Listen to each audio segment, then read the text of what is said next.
Welcome back, everyone. Today we are going to transition away from the logic of arguments and we are going to transition toward the logic of language. We are going to focus on meaning and definition.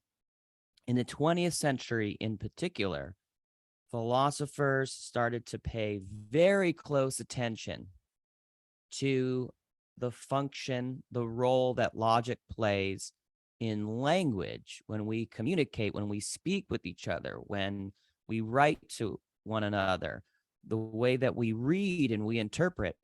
It turns out that there is a logical dimension to all of this. So let's get into it.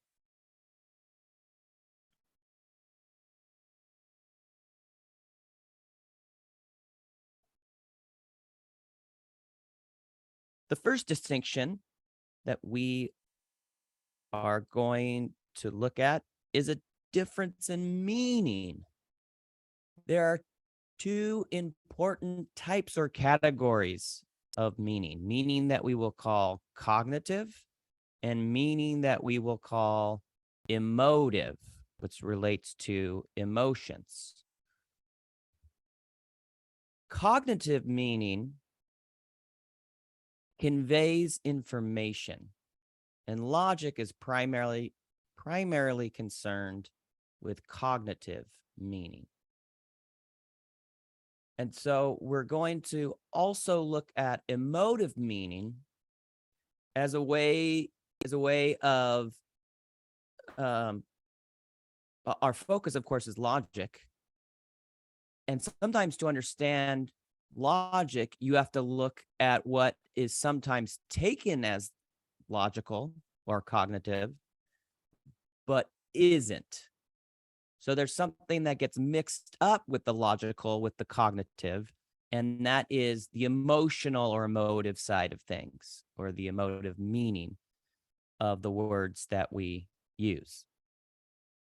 Like I said, the cognitive meaning of language conveys information, while the emotive meaning conveys emotion, or it expresses or evokes feeling, sentiment, emotion, like I said.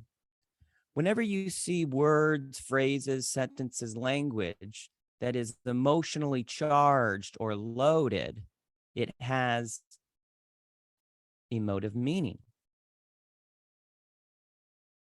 So let's look at some examples, because this is already very, very abstract. I always love to look at examples. So what are examples of emotive meaning?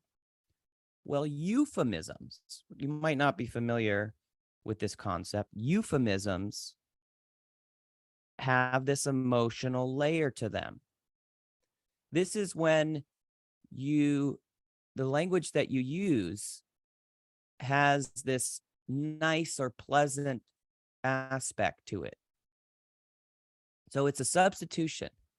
You are replacing language that otherwise would be neutral or perhaps even offensive. So you're setting aside the neutral or the offensive language, and you are replacing it with something that is much more agreeable, with something that's much more pleasant sounding.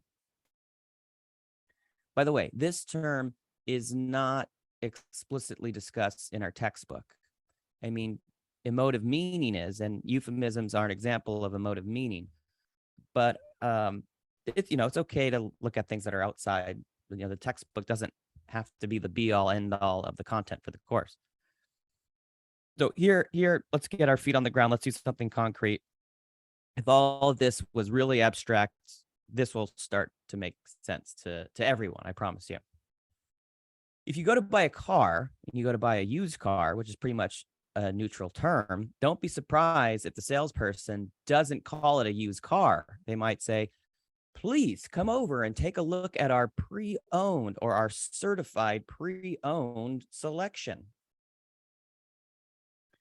When the United States was at war with Iraq, this issue of waterboarding was in the news, and was waterboarding torture, right? So the United States, we're not supposed to torture people even when we're at war with countries, but we waterboarded. So was that torture? Well, when the government defended its use of waterboarding, they rarely, if ever, would use the term torture. Instead, they would replace it with enhanced interrogation techniques. So you see how we're using language that makes the referent in question sound much better than it is. If you see advertisements for casinos, let's say, like billboards that'll say, so in California, not many places you can gamble, but there are casinos, and a lot of times they are on reservations, that are set aside for Native Americans. And in these ads, don't be surprised if it doesn't say, come gamble your money here at our casino. They'll say, join us for some gaming, right? So gaming is a euphemism for gambling. I've heard some bartenders, when they meet someone and they're asked, so what do you do for a living? They want to make their job sound as impressive as possible. So they might say, oh, I'm a mixologist, which is a fancy way of saying that you're a bartender. Nothing wrong with being a bartender, by the way. But mixologist, that sounds pretty cool. I've never had a student actually say this, but if they did, it'd be pretty funny. Professor, Dr. Ryan, I don't know if I would say I plagiarized. I was just very inspired by a source. That's a pretty roundabout, funny way of saying that you plagiarize for your essay. Pornography. Yeah, that puts a bad taste in a lot of people's mouths. So why not call it something that sounds nicer? It's not porn, it's adult entertainment. That doesn't sound as bad. This is hilarious. So did we fire missiles at that country? No, we didn't shoot missiles. We sent over it was a delivery system, because a missile does deliver something, maybe like a warhead from point A to point B just very, very quickly. So in a sense, it is a delivery system. Ooh, affairs. Affairs are bad. I'm talking about affairs in romantic relationships, like in a marriage. An affair is one of the worst things that can happen, right? So the person who's guilty of the affair, they might want to downplay. They might want to admit what they did, but they don't want to use that language that is so harsh. So it's like, honey, oh, I mean, you say affair, you say cheated. I had a couple rendezvous with some people that weren't you. A rendezvous is a meeting. So, yeah, I guess you did meet with someone. You might remember Herman Cain. He is a politician. I think he passed away. He ran for president in might have been the 2012 election. I can't remember, but there were some things in his past that allegedly things from his past that he might have had an affair. And when he was asked about it in public, he would say, oh, no, that was not an affair. She was just my friend, right? So it's not a woman that I was unfaithful with. I was unfaithful to you with. I just hung out with my friend. Acts of Congress are notorious for containing language that is emotive, language that counts as a euphemism. Think about the Patriot Act. If you didn't know what it was, you might say, this is probably a good piece of legislation. Patriotism is a good thing. But of course, a lot of people were very critical of the Patriot Act because they thought it violated some basic privacy rights of everyday citizens. The government had almost free reign to um, snoop into people's phone calls, text messages, web searches, etc., in the name of fighting terrorism. The Bush administration, the George Bush administration, one piece of legislation that was put into law during that legislation, during the Bush era, during the Bush administration, excuse me, was the No Child Left Behind Act. Again, if you didn't know what that was, you'd be like, well, it's probably a good law, right? We don't want to, who wants to leave a child behind? That sounds terrible. And this act was about education, and it ended up being controversial. Like a lot of teachers and educators actually didn't like it. It was supposed to be a pro-education law, but a lot of educators thought that it put way too much emphasis on testing. So just increase the amount of testing and then less time in school for just learning. The Clean Air Act. Do you think environmentalists would be in favor of a law called the Clean Air Act?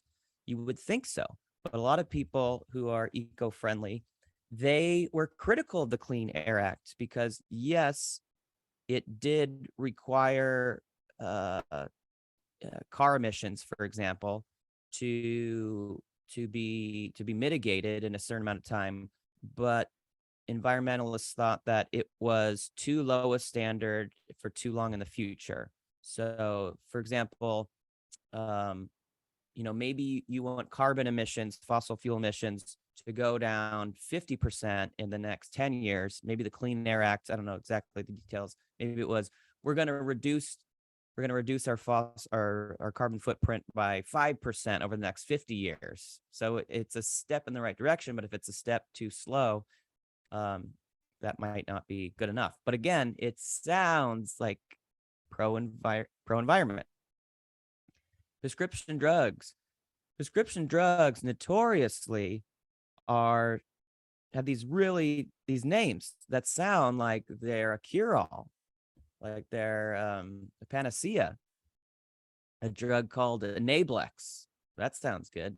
So it enables you to have more bladder control. Viagra, right? So that sounds good. In the name, it sounds like vitality and vigor, but it's a boner pill, right? So it's for ED, erectile dysfunction. Abilify. I might be getting Enablex and Abilify. Abilify might help you go to the bathroom when you're incontinent.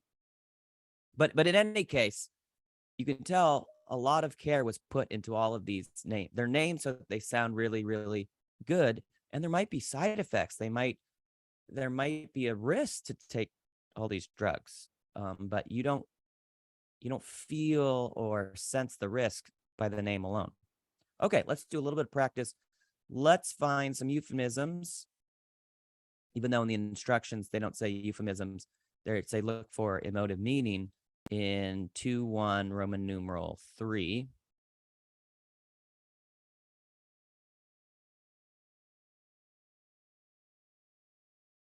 All right, 2.1.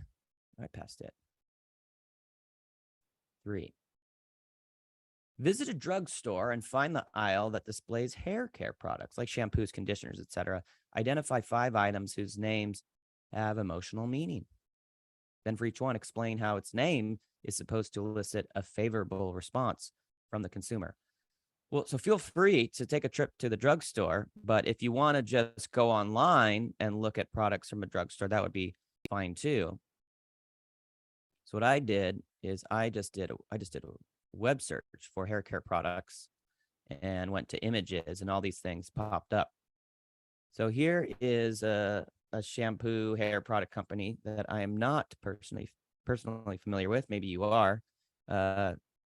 Shiseido. I have no idea even how to say it. But look here. Here's a euphemism. If if your hair is unruly, right? So that might be someone whose hair gets tangled very, very easily, right? And someone might spend a lot of time kind of brushing out the tangles. Um, but to describe that as just unruly, that sounds much nicer. And just look at, there's so many things that affect us on an emotional level here. Just the color is this nice shade of pink. The shape has this appealing shape. The lighting on it, even the type font, the the design, just of the wording.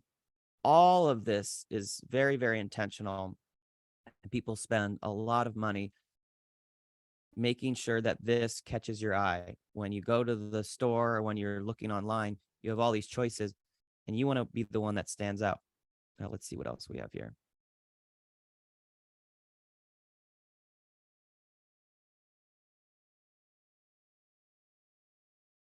Yeah, I mean, this has got this nice, again, the color, and it's got these kind of fruit and flower images, blackberry, quinoa, protein blend.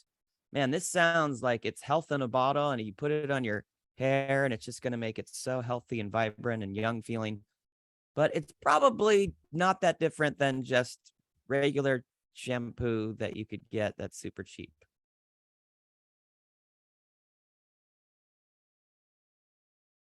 Look at this one. Clarify your mane. Man, mane, that's a euphemism. So if you have hair that just feels like a big mane, and it gets easily tangled and it requires a lot of maintenance, to call it a mane, it makes it sound like majestic, like you are this lion or this horse or something. And you're not untangling or straightening or teasing out the hair. You are clarifying it. Yeah, that sounds very nice. So you get the idea. And this, of course, this isn't just in hair care products. This is everywhere in products that we buy. So, yeah, that was a fun one. All right, let's move on. This is also not in the textbook. There's a psychologist at Harvard, at least he worked at Harvard at some point in his career, named Steven Pinker. And he coined this concept of the euphemism treadmill, which I think is a real thing and is quite fascinating. And the point of the gist of this idea is that euphemisms are effective, and the language does sound more attractive, nicer, sounds more pleasant, but the effect of the euphemism, it wears off over time and needs to be replaced with a new term. So just look at this progression of terms for what we might say people with a disability. So if you go back in time, I don't know how many decades, now the word lame, you might say, I stubbed my toe. Gosh, that was lame. Or, something like that. I chipped my tooth. Lame. That person cut me off. Gosh, that was lame. And so we just use it as a general term for something negative. But if you go back in time, it was a term for someone with a disability. And that was replaced with the term crippled. But crippled now, we might kind of was it bristle? We might be kind of like almost offended, like, whoa, that's crippled, relax. That's we don't use that phrase anymore for someone. And then in my lifetime, I remember handicapped, and I think that's still around, at least for parking, like handicap parking. I think people still say that. And now probably the most common term is disabled, someone with a disability. But you can see as time goes on, the effect, the euphemism effect, it starts to wear off. And so eventually disabled will probably go out of fashion, and we might need, physically challenged. You hear that today. And what's the most current euphemism or someone with a disability. Well, this ad is actually aged now. I've had this for many years, but so this is real. It's not like it's a made up one. This is from Toys R Us, and this is toys for not crippled, not a disabled person, but a differently abled kid. Now that might be a slightly different category, there's physical disabilities, there's mental disabilities. Maybe this is a catch-all, but think about the prefix here, dis. Actually, we're going to talk about the opposite of a euphemism, which is a dysphemism. And so this prefix does carry some negative connotation, so it's kind of like not abled or not as abled. And this certainly sounds better. It's like you still have ability. It's just like a different kind of ability. So that's a phenomenon that I wanted to turn your attention to that I just think is sociologically interesting. Again, credit to Steven Pinker for that one. So let's talk about dysphemisms. Dysphemisms are like euphemisms. They are just the opposite. So instead of saying something in a nicer way, you're saying something in a less tasteful way.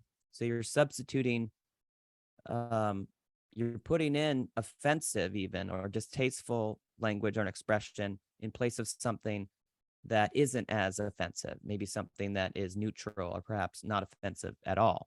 So it's instead of a pleasant way of saying something, it's an unpleasant way or a negative way of saying something. Again, this term isn't specifically mentioned in our textbook, but it is an example of emotive meaning. So let's do some examples. Spouse, that's a neutral term, someone that you're married to, might be a fine definition. And this is a dysphemism. The whole ball and chain, isn't that terrible? That's how some people refer to their spouse. So they feel trapped in a marriage, and it's like they're in jail, and so the spouse is like this anchor, this ball and chain. Well, that is not very nice. Oh my gosh, dysphemisms for dead. I'm going to show you another image, and they seem to be innumerable. There's so many ways. There's so many euphemisms and dysphemisms for dead. Think about nice ways, not so nice ways of saying someone died. Like bit the dust. Imagine you're at a funeral and you say, instead of I'm so sorry for your loss, which would be a euphemism, you said, I'm so sorry that they bit the dust. That would be just very rude. If someone is promiscuous, that's a euphemism perhaps, or a neutral term. And if you said they were slutty, that's a not very nice way of saying promiscuous. When someone calls a police officer a pig, that certainly is a dysphemism, right? That it's referring to the same police officer. The word refers to, like, let's say there's a police officer right here. I might say police officer and point. My language is indicating, is signaling, is referring to that person. And I might say, oh, there's a pig. I feel bad even saying that. And again, the reference is the same, but one term is just neutral, and the other one, it's like you're not just conveying the information. You are also there's this connotation that you are adding. There's this laden part of your language. It's like you're almost saying just more objective description, police officer, and then here's just like a little bit more, kind of like, and I'm not a fan, or that's a bad one, something like that. This is from The Office. So Michael Scott, who is notorious for more of like a Gilligan from Gilligan's Island, he doesn't have so much ill will. It's just he kind of, like a bumbling buffoon, accidentally says the wrong thing over and over again. And so his boss in this show, Jan, he's the regional manager, and someone above him at corporate whose character's name is Jan, she gets plastic surgery, right? So she gets a breast augmentation, you might say. That's a euphemism or neutral language. And And so they have a romantic entailment and they break up. And or no, I think they're together. It's been a while since I've seen this episode. They're together, and it's not a great idea because they work together. And Michael confides to the women in the office that he's miserable and he wants to break up. Like, she's just not treating him very well. And so the advice from the women, of course, is, I know it's hard, but you need to break up with your girlfriend. If you're unhappy, break up with her. And so he's like, okay, I'm going to do it. And then she comes in and like wearing a coat and like takes it off and reveals the new her, if you will. And, foolish Mike, the right thing to do is to break up, but he just gets so enamored, he just can't help himself. And he doesn't break up with her. He stays with her, which is not the right thing to do. And then when asked, Michael, come on, you you got distracted like a teenage boy by the plastic surgery, and it's like, no, no, no, no, no. I changed my mind. I stayed with her, and it wasn't because of the boob job. Sorry. I know that's not good language. Excuse me. Boob enhancement. So he's even trying, he knows that boob job is offensive. But when he tries to replace it with, something that is, not rude and neutral, he still screws up, right? He gets the like maybe breast augmentation or, I don't know, chest enhancement, but he still leaves boob in there. And of course, it's the writers are genius. This is boob enhancement. That's funny. That's funny. So, but yeah, Michael Scott failing at going from dysphomism to euphemism.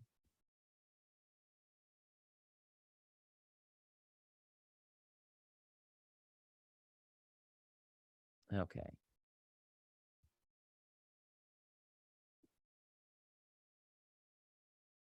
And this is not letting me scroll here. All right. Sorry for the pause here.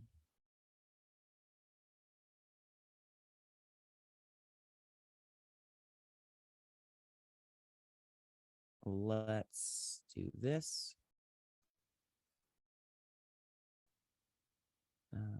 View.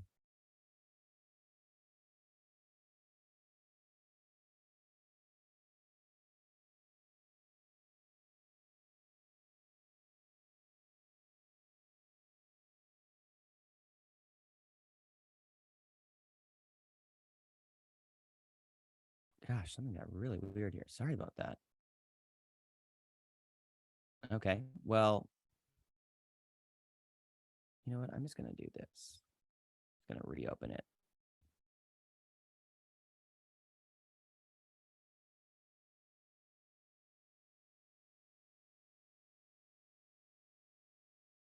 Oh, no. And it saved it. That is not what I wanted to do. Weird. All right. Well, gosh.